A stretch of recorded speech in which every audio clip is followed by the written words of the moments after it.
Hello, welcome to Human Rights, Remedy and Accessibility. Thank you so much for joining us here today in person and virtually, all of those who are around the world watching this event. It is almost 2 years since the Independent Project Accountability Mechanism of EBRD started operating, and I am delighted to be here with my team in Marrakesh. My name is Victoria Marquez-Mes, and I am the Chief Accountability Officer of the EBRD and Head of IPAM. Before we start our session, I have some housekeeping details so that we can all be comfortably participating in this event. The first is that we have Arabic and English interpretation, so anyone who needs a set, please get it. Take note that there are details of how to connect on the language you are more comfortable with. For those that are virtually following us, there is the Interactio app, and type the code AM2022 and choose this event. We're also looking forward to making this the most interactive session you've been today. So we want to hear your questions, your comments. We have two ways of doing this. For those that are here in person, raising your hand, the natural way we were used to before the pandemic, and then also through slido.com, which is available on the app stores of your phones. Log in and insert the code 917000. I will repeat that later, but if you can start adding your questions from the moment we're starting, I think that will get us a better chance to answer them all. I will look at your questions and start asking the panel. I also want to let you know that our 2021 annual report is now available. You will see, those that are here in person, this little paper there will give you a QR code to access the report. But for all those that are virtually out there, you can go into the EBRD.com to the IPAM'S section in publications, and you will find it there. I want to thank my team for all the hard work in putting this report together. For those who do not know IPAM is responsible for addressing the environmental and social concerns raised by individuals, communities, and civil society organizations when they consider that a project funded by EBRD is harming them or might harm them. We provide an avenue of redress focused on the right to voice concerns and the commitment of the bank with sustainability and improving lives. Just now, on what we will be talking on, I took on a quote from the UN Human Rights Commissioner, Michelle Bachelet. Nothing signals more strongly the value of a human person than the principle that harms to that person should entail consequences. Many times, harm cannot be fully prevented, but remedy, approached holistically, can make people whole. So let's keep this idea in our minds as we go through the session, because in line with this vision, we are going to talk about the principle in which EBRD operates of doing no harm, the approach taken by the EBRD to address adverse impacts, and the role of independent accountability mechanism in the context of the report recently published by the UN Office of the High Commissioner for Human Rights, Remedy and Development Finance, Guidance and Principles. This is an open conversation, and I'm delighted to introduce a wonderful panel that are here with me. First, joining us virtually from Washington, D.C., because he couldn't be here in person, Mac Darrow, representative of the UN Human Rights Office in Washington, D.C. Hello, Mac. It's good to see you. I also have here our newly appointed Managing Director of Environmental and Sustainability Department of the EBRD, Mr. Henrik Linders, and a great friend, colleague, and collaborator and partner, the co-director of the Arab Watch Coalition, Shireen Talat. Thank you, Shireen, for being here. Each panelist will have up to 10 minutes for an initial presentation of their thoughts around the report and our remedy, accessibility, and a number of issues that might be locally being experienced in the region. And then we will open the floor for questions, so keep those questions coming. We're going to start with Mac Darrow, and I just want to give a brief, very brief introduction to him. As I said, he's the representative of the UN Human Rights Office in Washington, D.C. He's responsible for policy engagement with development finance institutions globally, but he's also the co-author of the report that we're presenting today. As I said, Remedy in Development Finance, Guidance and Practice. And he has been instrumental in promoting an open discussion on the topic of remedy, risk of reprisals, and responsible financing. I am delighted to have been collaborating with MAC now for a number of years, and to be able to have IPAM participate in a number of consultations during the process of writing this report. And without further ado, we're going to hear about the report from MAC himself. MAC, the floor is all yours. Thank you. Thank you very much. Thank you very much, Victoria and colleagues, Henrik. We're really grateful for the opportunity to participate in this event. And you have to believe me that I'm genuinely distraught not to be with you, particularly given that you're convening this in Marrakesh. But nevertheless, it's wonderful to be with you virtually and to be able to contribute a couple of thoughts from the report that you mentioned, Victoria, Remedy and Development Finance. It's the culmination of a couple of years of research and consultations with banks, DFIs, development finance institutions, as well as accountability mechanisms. And I want to put on the record my deep appreciation, Victoria, Sushma, you and the colleagues in IPAM, and the various banks that collaborated with us in the production of this report. My comments today are in a personal capacity, and I also want to acknowledge the lead author of the report, Margaret Rackenfeld, who's the real intellectual leader of this effort, who's not here with us today, but who deserves recognition for it. First slide, please. So the first question is, well, why this topic and why now? On the one hand, development finance institutions, which is the focus of the report, have been active on issues around remedy for a long time. They've had safeguard policies dealing with resettlement issues and other such issues for ages, and have been dealing with different aspects of this topic. However, in the course of our consultations, we have noted the conceptual confusion that continues to exist around the idea of remedy, means different things to different people. The risk aversion that we see in numerous DFIs around this topic, and the uneven practice around remedy. And talking to claimants and claimants' representatives, we encounter the really difficult experiences that project-affected people have in actually getting remedy out of grievance processes, not only those associated with IAMs, the mechanisms of banks, but other elements of the larger remedy ecosystem. So there's also confusion, in particular, about DFI's roles. And I think a sense in many DFIs that if they do too much in this area, that they are stepping into the shoes of clients, muddying the waters and confusing responsibilities. So the objective of this report was to demystify the topic, principally, and noting that risk aversion problem, to normalize the topic, to destigmatize it and build confidence around engaging with remedy in the light of existing practice, recognizing what's already out there, but also looking at remedy in the context of emerging normative frameworks, including the UN Guiding Principles on Business and Human Rights and OECD Responsible Business Conduct Guidance.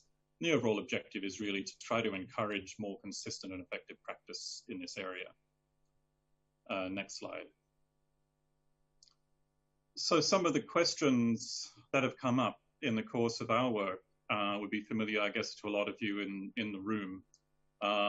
Questions about, for example, or assumptions about remedy being a blank check, that DFIs are being asked to do too much and being asked to finance too much, making operations commercially non-viable. Concerns about moral hazard, as I indicated, about whether DFIs stepping in and doing more, being more proactive in their approaches to remedy, might somehow muddy responsibilities and create perverse incentives.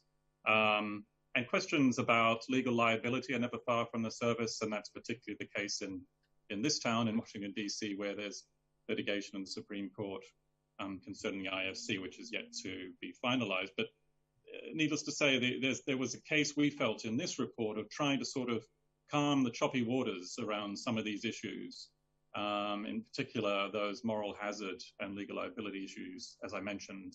And I think the overall direction of those discussions is that some of the more inflated concerns around moral hazard and legal liability have not really yet convincingly been made out. And in fact, the greater moral hazard problem lies in the current situation where people are overwhelmingly bearing the costs of projects that they cannot control. Next slide, please. I can't, in the minutes available, I obviously won't summarize the 160-page report. It's easily Googleable. But I just want to highlight maybe a couple of key messages, and the first is that remedy gap. There is certainly a remedy gap, although it's not always easy to quantify. Client reporting on environmental and social issues is patchy across a lot of the banks that we looked at. Nevertheless, through and thanks to Accountability Council, who gave us access to the Accountability Console, we were able to mine a lot of data coming through the accountability mechanisms of MDBs in particular. And we looked at evaluations that are out there in other databases. And the overall sense, together with the consultations with representatives of communities, is that there is a very significant data gap out there, that a lot of costs, environmental and social costs, are currently not being priced into projects. They're not being the subject of budgets in the actual project frameworks. And that remedy should really be looked at as pricing in externalities that are currently left out of planning. The second key issue linked to the first is that remedy should be approached, as we argue, as just an ordinary planning issue, as a contingency planning issue. One needs to recognize that despite best efforts, things may go wrong. There's no such thing as a perfect project, it's sometimes said. And as part of destigmatizing the idea of remedy and encouraging better practice, the key messages in the report include look at the concept of remedy from due diligence onwards throughout the project cycle. And the report spells out ways to do that. Thirdly, critically, the idea of leverage. In the conversations we've had with banks, we sometimes felt that the assumptions about leverage seem unduly modest. It depends on the bank, and the report covers the whole gamut of bilateral, multilateral, but in certain cases, leverage does seem to be understated, and so the report does elaborate to a great extent on different types of leverage that banks can exercise perhaps more frequently and effectively. And contractual leverage is sort of one gap area that we spend a little bit of time talking about. So getting expectations that clients remedy harms embedded in contracts to begin with, we think would be a good start. And getting contingency funds in place for when things do go wrong, likewise, embedded in contracts seem to us to be important recommendations. And the fourth point for now, simply, when one contributes to harm, one should contribute to remedy. This might strike you as an ordinary principle of justice, but at the moment, it doesn't seem like that principle is reflected sufficiently in most DFI's frameworks on remedy. Next slide, please. So what does this look like in practice, or what might it look like in practice? I just put out there two projects. Maybe I'll just conclude with a couple of key messages in relation to each, where some of these principles come through. And the first is a project that perhaps many of you are aware of, which is a World Bank public sector transport project in Uganda several years ago, which, to cut a very long story very short, involved labor influx and a lot of the environmental and social problems that can arise in that context, including quite serious incidences of sexual assault of women and girls, school dropouts due to pregnancies associated with that, and a range of other negative impacts which got a lot of attention. The bank, the accountability mechanism investigated the project, and the bank admitted responsibility and put in place what struck us as quite a stunning remedy scheme. And I highlight that for two reasons. One is to underscore the importance of accountability mechanisms in helping to enable remedy. But secondly, just to sketch out the contours of that scheme as it illustrates, I think very eloquently, the type of leverage that banks can exercise, particularly the major MDBs, can exercise in these types of situations. And in this case, it included the compensation, so through a trust fund set up by the bank for that purpose on child protection issues, over $1.5 million for childhood protection response program by way of trust fund support. Also, the acknowledgement of responsibility. The bank was clear about that, and that element of satisfaction is a key element in what Victoria sort of highlighted at the outset of a holistic conception of remedy in human rights terms, to admit responsibility and to undertake to repair harms to the extent of one's own contribution in that regard. And revision of standard bidding documents for contractors to address sexual exploitation and abuse issues. And within the bank, establishing an entire gender violence task force and a whole range of policy reforms to improve practice. There are one or two other elements one could go further into in that regard, but on balance, it looks like a human rights conception of remedy in practice, although admittedly, after the horse had already bolted, after harms had already occurred, some of which, in the context of the violations I mentioned, may be irreparable. The second example, before I conclude, is the ANZ Bank, not a DFI, but the ANZ Bank has been going through a process of reflection on its values and principles in connection with its lending. And in Cambodia, in about 2015 or so, it undertook a major loan to Phnom Penh Sugar in Cambodia, which was partly financing sugar plantations in that country, which led to 681 families being displaced. So again, very significant harms. In this case, again, ANZ eventually accepted responsibility for this and undertook to be part of a settlement to try to address those harms. That process was facilitated by an accountability mechanism, in this case, the OECD National Contact Point in Australia. And the outcomes of that included financial compensation, so the gross profits from the loan being dedicated to the families to help them rehabilitate from the harm suffered. And secondly, to review their human rights policies and establish, as a first for any commercial bank, a grievance mechanism, independent grievance mechanism in line with the UN guiding principles on business and human rights, which we hope certainly might stimulate further initiatives of that kind in commercial banking.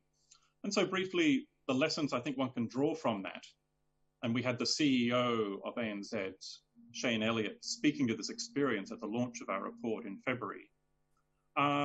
One, remedy can be seen as a win-win issue. It doesn't have to be seen as a zero-sum game or just a finger-pointing exercise. Secondly, issues around lender liability and moral hazard do need to be kept in perspective. In any such case, these issues do need to be out there and do need to be considered, but they were not serious issues in the context of a settlement in this case and did not impede decisive action by the ANZ in connection to it in due course. Thirdly, again, like the Uganda example of the World Bank, the role of accountability mechanisms and enabling remedy, in this case, the OECD National Contact Point, and here critically the role of civil society organizations. And Inclusive Development International needs to be highlighted in this regard in terms of supporting claimants throughout what was a long process in finding remedy eventually. And penultimately, the value of a clear decision-making framework. ANZ did not have this in place, a clear land policy or clear ethical guidelines for staff in dealing with these types of issues. And as this episode unfolded, it was developing those things. And without a clear remedy framework, the responses will be inevitably a little ad hoc and ineffective in more cases than should be the case. And finally, I think the biggest message of all is leadership.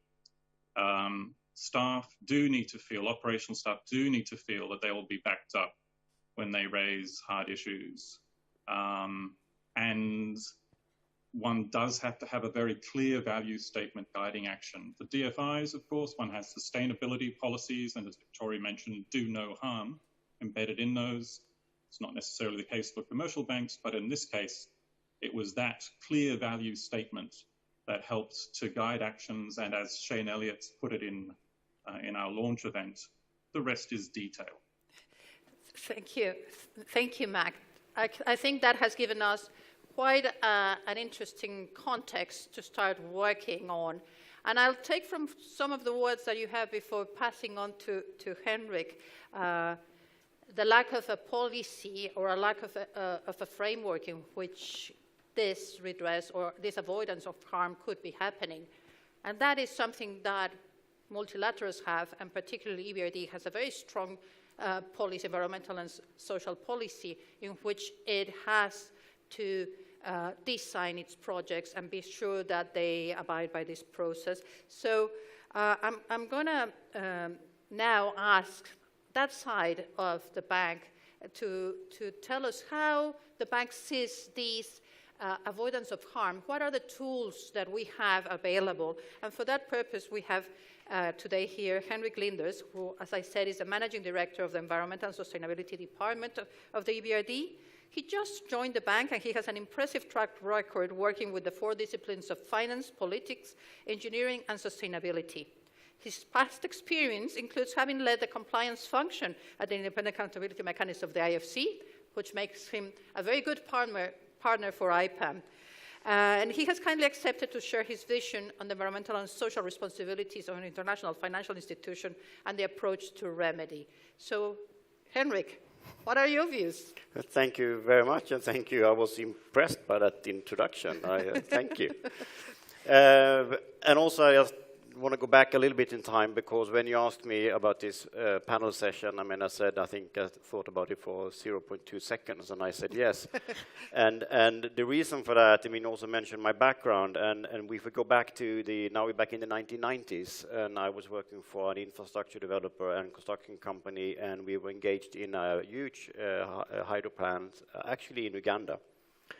And I was suddenly called out of my daily life and flown to London because the client had asked us to sign off on the impact assessment, that we took responsibility for it. And I remember I was thrown in as at that time, younger environmental engineer into this law firm, and was given 1.5 hours to read 8,000 pages of environmental and social impact assessment and say, can we sign off on this? And it's just why I'm telling that story is actually to pick up on the point that if you don't get your do no harm or your environmental considerations into a budget line in the beginning, it won't happen. So I managed to go through it, and I managed to say there's a number of areas that doesn't apply to us, but areas that apply to us, we can actually sign off on it. And we got the budget line, and I'm then saddened to hear that other projects in Uganda, many, many years after, are struggling with issues that I think we sorted out. I also like to mention, during my time as the CIO, involved in a number of projects. And in 2011, I got this complaint for some fishermen in India, local communities that we screened for compliance and started, and then I can't take credit for what happened afterwards in the now infamous case of JAMS versus IOC. But I was there in the beginning when it came in, and my initial thought was, this is so easy to fix. On the ground, the concerns raised. And then I left that role, and then of course followed the case on a distance. And why I'm mentioning that is a point I will come back to on addressing these issues, and these issues of timing. So when that was in 2011, it's 11 years ago.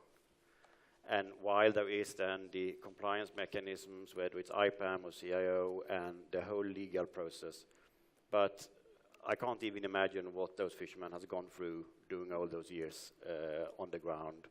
And it could have been fixed in not even months, in weeks. So, picking up that, why I think this is not only very, very interesting on so many levels, but also why it's overdue to pick it up. And whether we call it remedy, it's a good word because it's more comprehensive than was used earlier. But of course, a lot of it is already built into the do no harm approaches, I mean, referring back again to the safeguards from the 1990s going forward. But to lift it a bit and set it into some contextual challenges, of course. When a project or an investment or an activity starts, there is where impact is created and harm is potentially done. That happens, of course, in an operational context. I think your report is excellent in mentioning, I mean, less than perfect governance systems, country implications, client capacity, client value set. How is all of that working? We have then, of course, on top of that, the different financial modalities that provide different ways of operating. And we have also in the case that a project or an activity isn't a linear activity in any way. So the financial institutions enter rarely at the very, very beginning and follow it to the very, very end. So when the financing coming in, whether it's the DFI or another financing, all of these aspects of the operational context, of the modalities, of the timeline is basically assessed, not only for sustainability and environment, for the whole case. And it basically goes into constructing the deal, if you can call it that. What will this entail and moving into? And of course, all of those factors have one big outcome, and that is the leverage that the financer can put on. And it's the leverage of creating the right construct, the right financial return, the right economic implications, and environmental and social. So while it's also then had the potential of creating the impact, is of course there you need to start addressing harm immediately, the potential harm. So how do we do this? And I think I mean, you're all aware of the environmental and social policy and the safeguards and the due diligence, and IEC has the performance standards, we have the performance requirements. But maybe the core issue to, I think you alluded to it also, is the question on leverage, you know, and how the different forms of leverage. The formal leverage from a legal agreement, the formal leverage from legal provisions outside of the actual project context. But a lot of it is also in the informal leverage. What can we achieve in the dialogue? What can we achieve when we move in there? And of course, this leverage needs to be built in and not bolted on. So what I hope we can achieve is that the concept of remedy moves from what is now, what I'm sorry to say, but being a part of compliance oversight for 9 years, has been traditionally bolted on afterwards. It needs to be moved, to be built in from the beginning. And of course, if we then look on our safeguards, if we look on our performance requirements and all the assessment that happens, we, as we always do, we update those in the EBRD context every 4 years. And of course, it's now very timely that we then start looking how could this be built in again. Because they are imperfect. They always been. When I started back in Uganda, you know, there was the references to the World Bank standards all the time. And we moved very, very far in the close to 30 years now. But we still have far to go. Right. Thank you. Thank you so much, Henrik. I think that also gives us an idea of where the bank is coming from, particularly in the area of environmental sustainability that now under Henrik's leadership. But we're always missing one part if we only talk on one side on what's been studied on an international organization level, at the multilateral level. And for me, that is the core element that helps us avoid harm, but that also raises the red flag when things are happening and we are not able to see them. And accountability mechanisms will never be able to exist without a very strong partner, which is civil society. For that purpose, we have a wonderful representative of civil society here. Shireen Talat is co-director of the Arab Watch Coalition and one of our very close CSO partners. She has been working with different local communities around the MENA region as a filmmaker and a campaigner for social justice issues for over 17 years. In 2014, she became a part of a group with other researchers and civil society activists from Egypt, Yemen, Iraq, Jordan, and Tunisia, working together on IFI's policies and projects, and shortly became one of the founders of the Arab Watch Coalition. She joins the panel to share not only her global vision on remedy, risk of reprisals, and the work of IFIs, but also to provide us with the regional perspective of these issues here in Morocco and in the MENA region. My dear Shireen, welcome. It's a pleasure to have you. Thank you, Victoria, and thanks for my colleague and Henrik here. What I really want to highlight now, it's very important, of course, to have a clear framework for remedy, but for us as right holders, and this is who I am now, it's very important, it's more important to have human rights due diligence. Remedy, from our perspective, is the final step. But the first step is due diligence for human rights. The EBRD has one of the strongest safeguards frameworks, yes, but it's not enough. Harms still occur in many projects funded by the EBRD around the world, not only the MENA region. And this is what we hear about, because if we search it around, you will find from the Mashriq, Maghrib region, only one registered complaint were filed.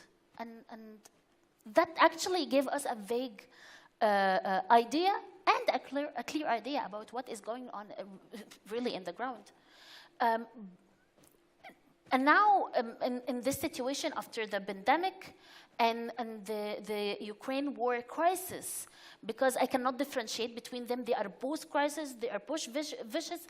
We are all, as human rights, paying the bills in the MENA region, and we all know that the region is one of the most affected regions, of course, after Ukraine and what is happening now. Human rights is one of people's rights, is the first thing that we put on shelves.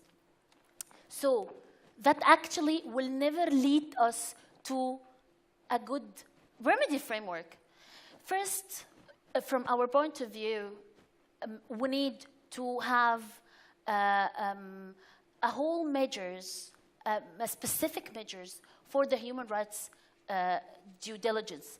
The problem is, for example, the EBRD always lean on the borrowers to provide information, or for the authorities to provide information about the ground, the country perspective, etc., etc.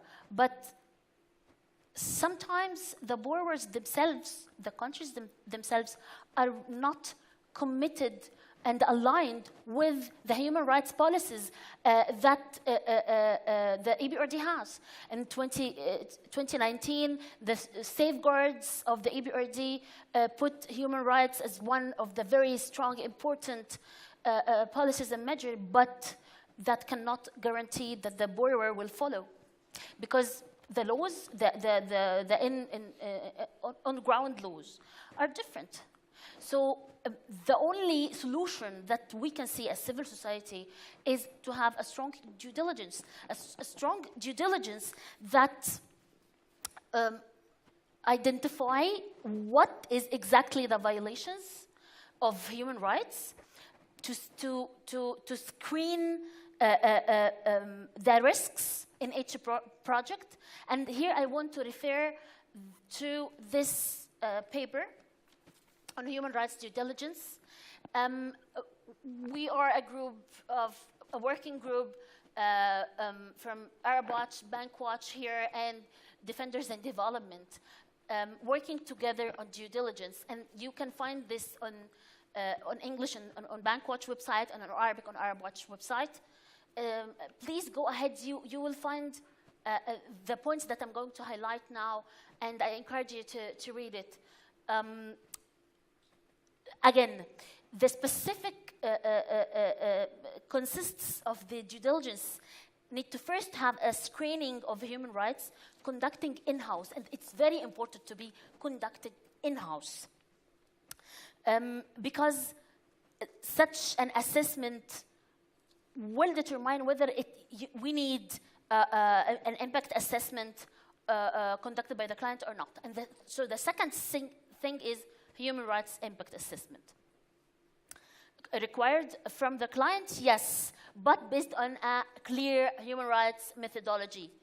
The third thing is progressive, continuous monitoring by the bank. Yes, you are going to tell me that there is a redress mechanism, but the most sad thing that sometimes the redress mechanisms are handled by the people who cause harm themselves. So it's not effective anymore. The third and the very important thing is meaningful engagement with the right holders who, the affected people who can be harmed, not only affected by the projects.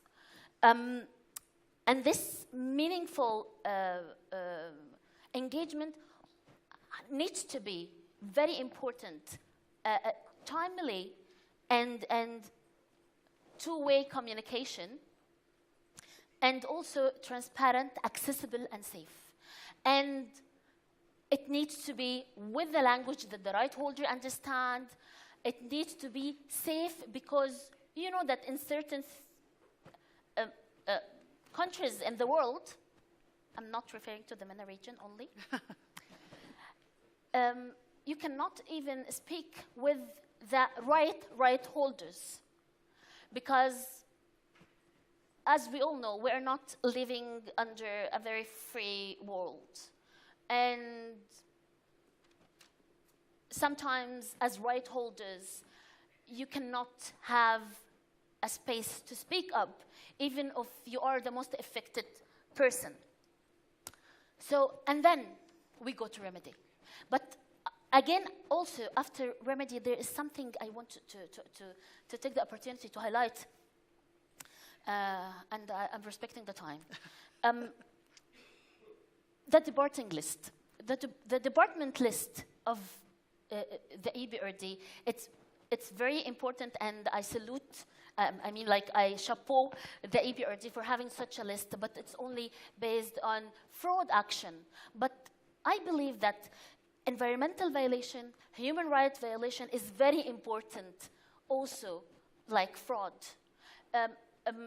Some companies need to be named and shamed, not to fall in the trap, not for other IFIs to fall in the trap and continue funding it. Thank you. Thank you so much, sharing very challenging and interesting concepts that we now want to turn and hear from you. I would say this proposal, do we need a blacklist on companies and countries that continuously violate ENS safeguards or human rights violations? Do we have to understand context? Remember, for those that are virtual, that you have to go to Slido, once again, number 917000 to get your question seen. But with the audience here, anyone wants to start with questions, because we have lovely 20 minutes for questions. So anyone wishing to start with it, or I have a very, very shy, good. Could we have a microphone, please, here? Is there there comes the microphone.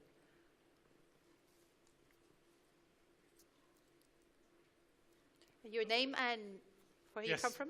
Hello, I'm Darko Sokovic. I come from Propulsion. We're social impact communicators from the Western Balkans. So we communicate about the issues that are being raised here. The country I'm from, Serbia, and the Western Balkans countries, but not only them, a lot of MENA country, a lot of Southeast Asia countries opt for financing that is not exposed to due diligence as IPAM'S, meaning our governments opt for, let's say, Chinese investments, Russian investments, other investments which do not have any mechanisms in place, even near to what we see here that IPAM does. My question is whether EBRD and IPAM can influence the governments which do so to implement those mechanisms of control and accountability as well. Serbia or Bosnia and Herzegovina are good examples. There are EBRD investments, there are IPAM cases ongoing, but there are also a bunch of billions of unaccountable investments in the same country with the same government, in the same countries and governments. What can we do, or what can EBRD and partners do to address this? Thank you so much, Darius. Any other question that over here, if we could have the microphone here on the front. Thank you. Great question. How do we influence others? Thank you. I'm Nadia Ahmeti, President of Association La Siesta for the Protection of the Environment. And I have two questions. One, actually, it's one combined question for both of the speakers. First, Shireen. We are three speakers. I'm sorry. Yeah, there's a speaker over there. Sorry, Mac. Thank you for being We can here, see but you. actually- We can see you perfectly, but you have to make more noise. So, Shireen, you said that there are some challenges to reach out with the NGOs or the rights holders in the countries that are not very democratic, let's say. So how did you find a way to reach out with these people, and what are the real challenges you are facing as a coalition? And for you, sir, how can your institution, the EBRD, make pressure on the borrowers to make the real consultations with the real rights holders? Did you already have identified a way to do that? Or are you in a process of consultation with institutions maybe that work with civil society or with ground work civil society? And thank you. Thank you. Thanks so much. And if I may be allowed, before going to another round of questions in person, I am going to add one of the questions that we have here in Slido. But for that, I have to put on my glasses. Sorry, I can't see anything anymore. I have one here that says how EBRD management may explain the practice of giving signs on projects that have unlawfully expropriated land on papers before approval of a proper ESIA study.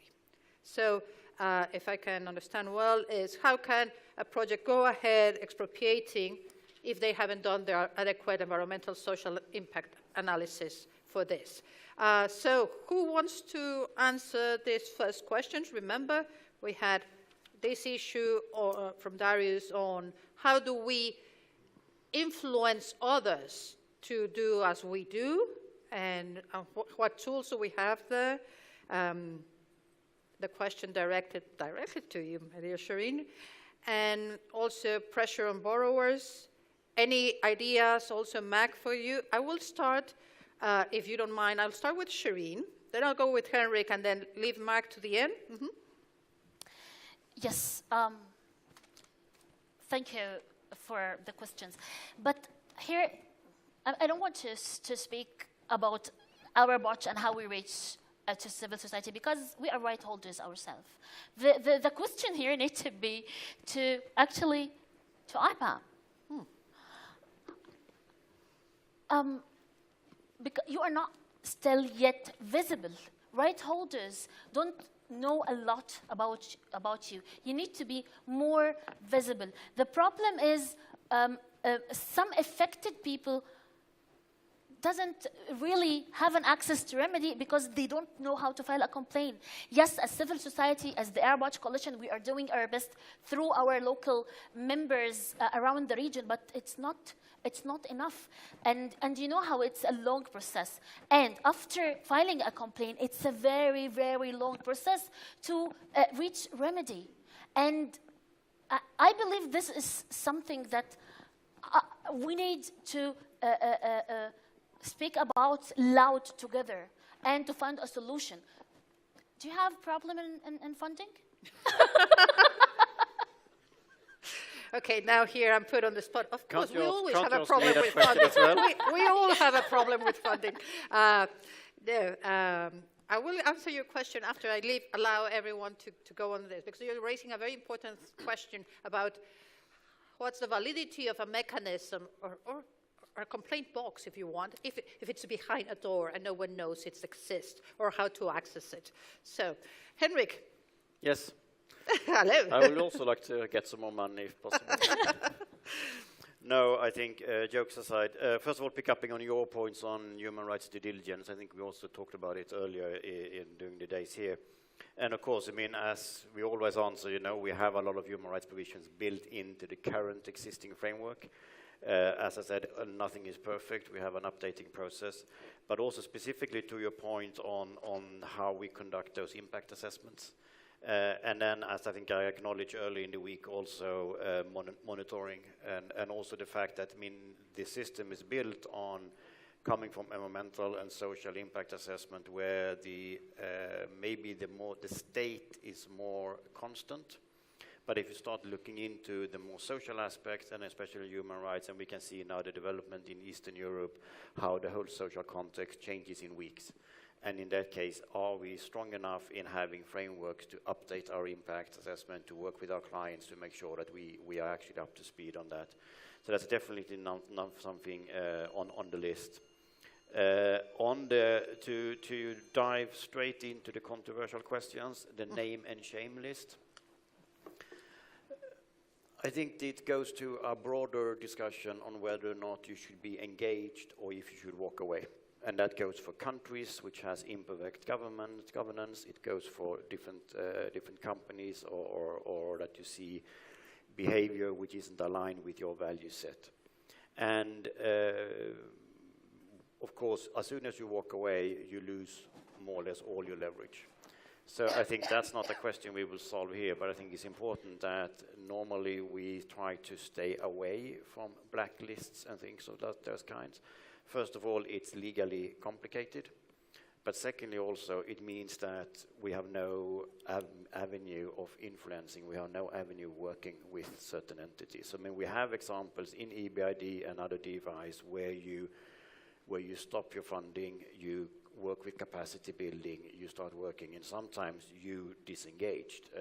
During my time at IFC, for example, we had a client specifically, not that it was blacklisted, but didn't come to terms, and as a compliance oversight functions, I was quite pleased to see that IFC in the end divested and basically acknowledged this is not someone we will work with. But it wasn't anything that was made public. And I think that's also a gray zone of what's the effect.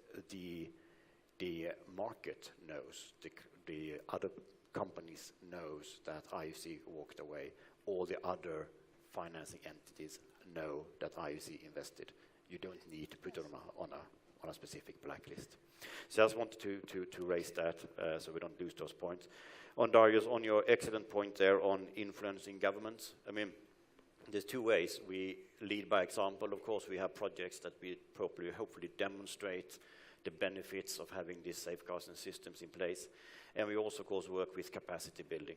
In the end of the day, these are sovereign governments that make their own decisions. So formally, of course, we are very careful of how we work with them. But, for example, in this building, we have representatives of all the member countries, and topics are raised and discussed with them as well. In the end of the day, sometimes money talks, and our money normally are expensive in financial terms. Brings a lot of other benefits, but of course it's the host government that then needs to decide that. But you are absolutely right, and I hope I can come back to you also on more specifically if you have certain countries on that you need to know more about. And then we had the question on the real stakeholders, to engage with those and how we do that. I think also there is the specific context is very different from project. Even if you think you know one country, it might be that specific projects in certain places have different stakeholders and need to be addressed different ways. So it's not always, as I say, the criticism has been sometimes that, okay, you probably go in and you take a list of the NGOs that are approved or the NGOs that exist and you talk to them. No, we don't actually. We engage. I think you heard an example earlier in the week also of how EBRD in Egypt had picked up and managed to reach stakeholders which wasn't necessarily picking up information in writing and all of those things. So it's extremely important, because if we want to see on and catching remedy early, is one of the core information pieces is, of course, what's going on. Are there harm developing? Even before the harm has occurred, is the harm developing? Because referring back again to the Tatamunda, the JAMS case, again, you know, looking at from having been there in the start, looking on the actual complaints, talking to the fishermen at that time, it could have been avoided so easily by providing solutions on the ground within weeks. Yes. Now it's an 11-year process, famous across the world for being one of the cases in the US Supreme Court. So I think that that's also something which is quite important, and a lot of institutions, I mean, if you're looking on the impact, the biggest impact of the JAMS case, I would say, is that, it could have been fixed. And I think that's a huge business case for why we're sitting here. I'll have to move to Mac, because so we just have, or you want to? Yeah, just the last briefly. one on this, The once you had SIA. into the specific, very hard to comment on a specific project, but maybe if they are willing to step forward later and some things we can address it specifically. Good, so we'll respond that question directly. And Mac, do you have any comments? Brief, because I want to go another round and give people the opportunity to ask questions. And I have a lot of those here. I'll see how brief I can be. 3 lightning quick responses within 1 minute. Darius's question, not an easy answer, it begs easy answers, but I think part of the approach to that is actually documenting evidence from why projects go wrong. And I think Henrik has spoken already to JAM in that regard. There's a lot of evidence how failed stakeholder engagement in other projects create massive costs, and the mining sector is full of that sort of research. Secondly, there's a critical role. DFIs, finances from emerging economies, they do care about reputation, and they do aim for. We've seen this in the standards set by the leaders, the leading MDBs, do have an impact. And so I think part of the answer to that question is encouraging those leaders to continue to lead and support strong standards. Secondly, on reporting lists, if I may very briefly, I just note that maybe it should be approached at 2 levels. I think one is, I thought Shreen was getting at the need to flag serious incidents in project risk management. I think that's one area where human rights violations do need to play a role more prominently. The Africa Development Bank's draft safeguards out for consultation now have a pretty robust set of procedures for that. And it's critical to elevate those so that those issues are actually owned by management. You know, it's a corporate interest and not something people feel they're out on a limb in doing.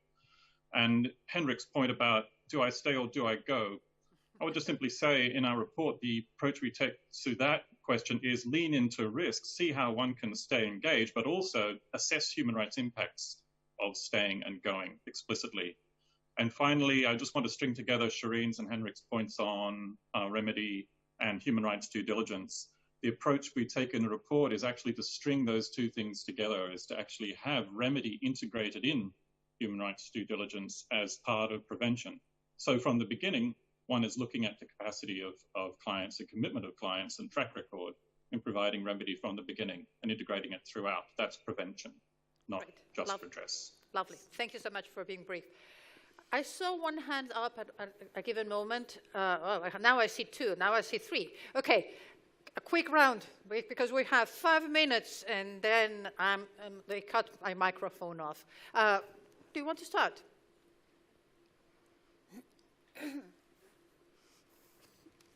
Thank you. My name is Margot Day, the Policy Director of Accountability Council.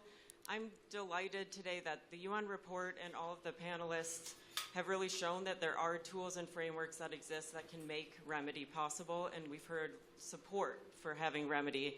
But we know in practice still, remedy is not guaranteed for communities who are harmed by unintentional impacts of EBRD projects.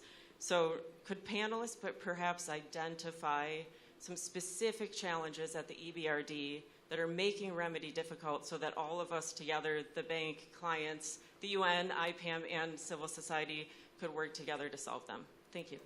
Thank you. Very good. Thank you, Margot. Yes, behind? And there's another question over here. So just one back there and here. Well, two here that they have been raising their hands. Yes, yes, yes, yes. You, please? Yes? Hello, thank you so much for a wonderful panel. My name is Samer from Accountability Council, not to overload Accountability Council questions, my apologies. Thank you, I really, really enjoyed everything you had to say. I'm very struck by this idea that the entire EBRD project portfolio in the Middle East and North Africa has only resulted in one complaint. It really speaks to an accountability deficit. And I really appreciate what you all already said about making sure that IPAM is accessible to communities. I think you're doing a really wonderful job to prioritize that. But I'm also wondering, you know, even if IPAM is accessible, there are clearly issues around communities not feeling safe raising complaints and communities not feeling resourced to engage in a multi-year complaint process. So I'm wondering what you feel like the EBRD or what financial lenders generally should be doing, what responsibilities they have to make sure that communities feel safe to raise these complaints and feel supported through the process of those complaints going forward. Thank you. Correct. Now, over there and here, and I'll leave it at that because otherwise, as I said, they're cutting my microphone. They don't want me to stay too long because there's a reception afterwards. Yes, please. Can we hear you? Yeah. And it's not working. I'll try. Just they have the microphone back there and over here. I'll try my best. Thank you. I'll speak in Arabic because my English is very. Okay, we have Shireen who will translate for me. أي مشروع فله تأثير على البيئة والسكان. لا أدخل في التفاصيل ولكن أريد أن أطرح مشكل المشاريع التي تنجز على منطقة ما فهي تدر مداخيل نقدية. أين نصيب سكان المنطقة من هذه المداخيل في المستقبل؟ لأن هذا السكان قد تضرروا، لا يمكن التنقل في الملاكين المشروع، وهناك ضرر مثلا إذا كان هناك سد نأخذ الماء إلى مناطق أخرى ولا يستفيد أهل المنطقة. يعني هل يؤخذ بعين الاعتبار استفادة سكان المنطقة من هذه المشاريع؟ وشكرا. Thank you. And then the last here, and just quickly for the panel, just to make sure, the way that I'm going to ask you to answer this question is one tool, one idea of safety, and obviously you will do me the favor of translating. Hello. Yes. Hello. أقدم نفسي بن عطا محمد رئيس فضاء التضامن والتعاون الجهة الشرقية ومسير التجمع البيئي لشمال المغرب وعضو في أرابوتش. السيد أنريق قال شيئا جميلا جدا وهو التعرف عن الضرر قبل أن يصبح ضرر. ولهذا الغرض يجب على البنك أن يفتح قنوات تواصل مع المجتمع المدني وإعطائنا الفرصة لإخبار البنك بالمشاريع التي ستؤثر سلبا على السكينة وعلى البيئة. إذن يجب إيجاد هذه الوسيلة للتواصل وشكرا جزيلا. Thank you. And I have a strong complaint from the Slido. So in person, allow me, because the Slido group are complaining that we're not picking up their questions, and that's not fair to them.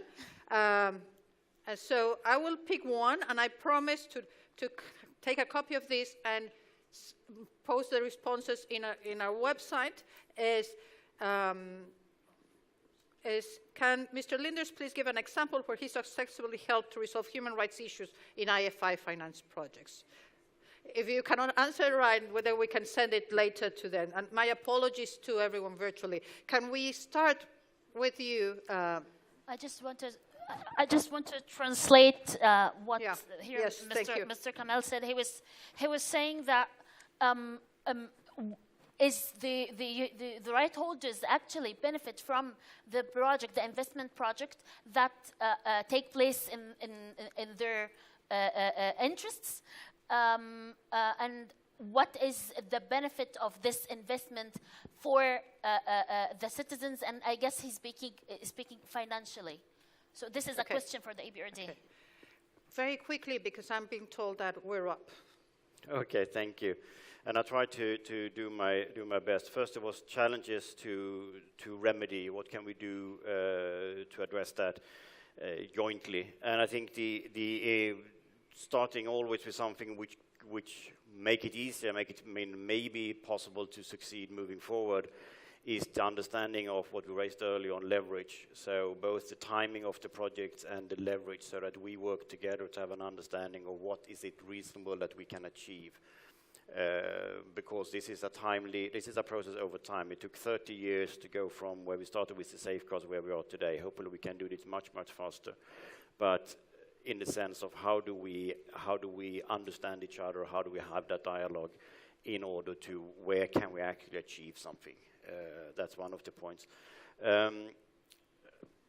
Access to the IPAM, ideally, if we do this work correctly, you will have 0 cases in that way. But I think there are multiple reasons for that, and I won't want to override anything. But one is, of course, information that it exists, feeling empowered enough to access it, believing it that it can actually achieve something for you. Maybe sums it up, and there's always work to do there. But also, as I said, the outcomes are then, of course, that if you do not have a willing partner on the other side, so that dispute resolution doesn't lead to something concrete quite quickly, the compliance process and the potential of then eventually lead to something is also then dependent on the willingness of all partners to engage after the compliance results come out. And that is a lengthy process. So that also, of course, doesn't really encourage people to do that. Access to EBRD from civil society, I hope we can fix that issue, if it is an issue. I know that the civil society team is here in the room listening as well, so I'm sure we can try to address that as much as possible. If I personally can claim that I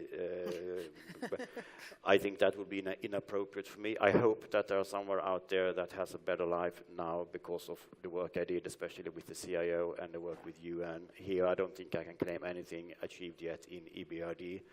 A good day for me, of course, is the moment I walked home from the office and realized that President Selig on the World Bank had picked up on the advice on the palm oil industry in Asia, leading to a complete change in the strategy. That was a good day in my personal life, at least, and other examples. But to claim that I achieved anything more than changing policies would be to extend it too far, I think. Thank you. No, thank you. I'm sorry because I have to close this panel. I want to say 3 things on the side of IPAM. First, the challenge of communities to get to know the mechanisms is huge. We rely a lot on civil society to help us out, but also if you can provide good ways and techniques to really reach out. We're doing our best, and many mechanisms are doing their best, but it's you who know the community. So what's the best ways? We're always listening to that. Tools to really provide remedy. I think on the one side, and that's once again what our vision in IPAM is, in problem solving, really promote to get positive outcomes in the shortest time possible. And if that's not going to happen, then stop them, because losing time is not what communities have, and they're suffering whenever they present a concern. On the other side, for compliance, any kind of recommendations to make sure, and we're engaging really effectively with management on making sure that those management action plans really address the issue and they're effectively implemented. Those are our 2. But we're still, we're still missing that really capacity to provide remedy, and that's a huge miss, and we have to acknowledge it. Safety, we're working very closely with communities and ourselves to reduce the risk of reprisal, retaliation, and to really make sure that people can safely voice concerns. But it's difficult, and sometimes we have to make difficult decisions, and that's what we've done in many cases. When it's better maybe not to follow a complaint, because otherwise it's too risky. The other is, how can we ensure that people really can voice these concerns, and that because they have a right to. And that's where we start with looking an approach on human rights. I want to thank you. I want you to follow us, to criticize us, to push us to do better. And thank you so much for being here. I think it's been wonderful. Read the report. Sorry, Mac, time was up. 1 hour is never enough to talk about remedy and to talk about grievance mechanisms, but it's been wonderful to have you as well.